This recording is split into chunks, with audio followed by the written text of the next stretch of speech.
বন্ধুরা, ছেলেটা প্রতিদিন স্কুল থেকে ফিরতো আর জানালার ধারে বসে থাকতো একটা সাদা বিড়াল, তার প্রিয় বন্ধু।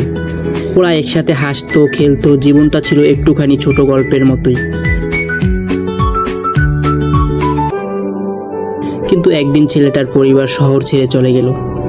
বিড়ালটাকে রেখে যেতে হলো। সে কিছুই বলল না, শুধু তাকিয়ে রইল। একটা বছর কেটে গেল।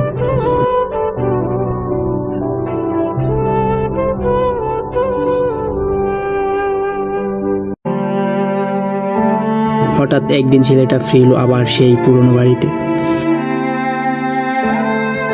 সবকিছু যেন আগের মতোই ছিল, শুধু ছিল না সে। তখন হঠাৎ পায়ের নিচে এক ভেজা নরম স্পর্শ, চোখে চোখ, কোনো অভিযোগ নেই, কেবল ভালোবাসা।